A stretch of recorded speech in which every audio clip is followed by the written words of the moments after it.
अरे वाह मंसूर, अंगूठियां तो बहुत खूबसूरत लाए हो, कीमती लग रही हैं। मरियम आयशा की सिवा मेरा है ही कौन। खैर से अपने घर की हो जाए तो मुझे और क्या चाहिए। अरे ये कैसी बातें कर रहे हो, अल्लाह से अच्छी उम्मीद रखो। खैर से शादी की है तुमने, अल्लाह बेटे से भी नवाज देगा। मैं चाय बना कर लाती हूँ।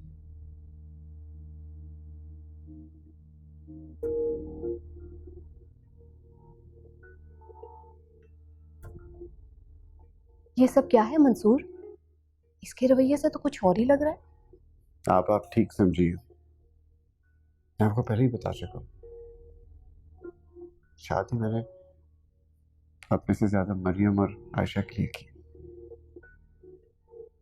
हम दोनों के दरमियान फासला आज भी कायम है। समझौते का ये रिश्ता आगे जाके क्या रंग लाएगा मैं खुद नहीं जानता। फिलहाल तो मुझे आयशा और मरियम के बारे में सोचना है। चलो अल्लाह नसीब अच्छे करे दोनों के।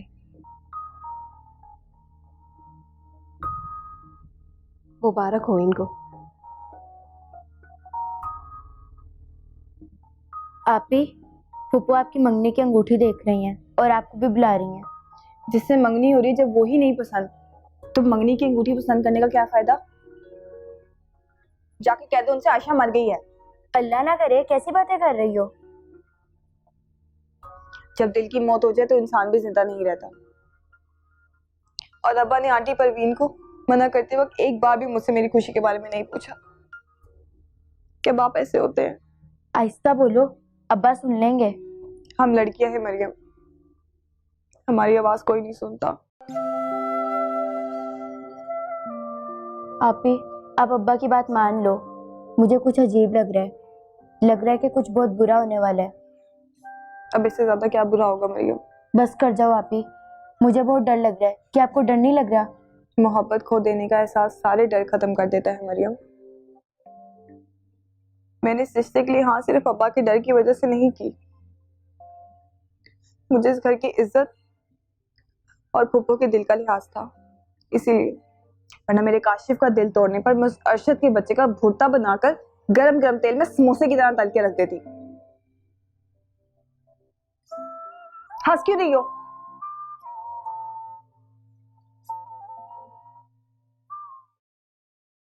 लो, तुम जूस बनाकर भी ले आई। मैं समझी थी काम में जहन से उतर गया होगा। अच्छा आज खाने में क्या बना रही? देखो बड़े का गोश्त तो मैं खाती नहीं। ऐसा करो मछली के कबाब बना लो और मटन का सालन। हाँ साथ कुछ मीठा भी बना लेना, मंसूर को बहुत पसंद है। जी। पापा, वो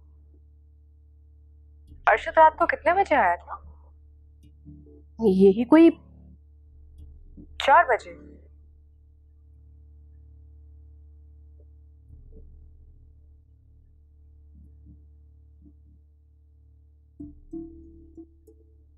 जब बच्चा छोटा होता है तो माँ उसे हर गलती पर डांटती है, और जब वही बच्चा बड़ा हो जाता है तो माँ उसकी गलतियों को छुपाने लगती है। क्यों? ताकि वो ये बात कभी समझ ही नहीं पाए कि वो गलत कर रहा है।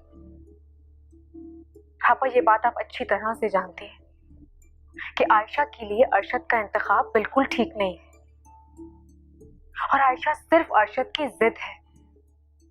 वो उसे खिलौना बनाकर खेलना चाहता है और आप उसे ये खुशी देना चाहती है। बस यही है ना इस रिश्ते की सच्चाई।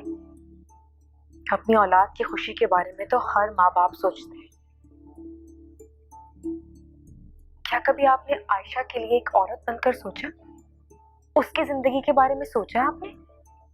वो आपकी मरहुमा भाभी की बेटी है, माँ मानती है आपको। क्या आप माँ होने का फर्ज निभा रही हैं आपा? आप तो सिर्फ अरशद की माँ है और वही फर्ज निभा रही हैं बस। मैं आपसे बात कर रही हूँ बड़ी आपा। हाँ हाँ सुन लिया मैंने, इतना भी मलामत करने की क्या जरूरत है। हर मर्द में कोई ना कोई ऐब जरूर होता है, इसका मतलब ये नहीं कि वो कभी सुधर नहीं सकता। मैं मानती हूं कि अरशद में कुछ खामियां हैं, लेकिन शादी के बाद दूर हो सकती हैं।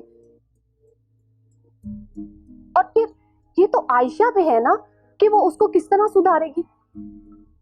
लेकिन शायद आप ये बात नहीं समझ रही कि वो खुद अभी बहुत छोटी है। जिस घर में लड़कियों के रिश्ते आना शुरू हो जाते हैं ना, वो लड़कियां बच्चियां नहीं रहती। और हाँ, मैं मर गई हूं क्या? मैं देखूंगी अरशद कैसे आयशा को खुश नहीं रखता। तुम जाओ खाना बनाओ।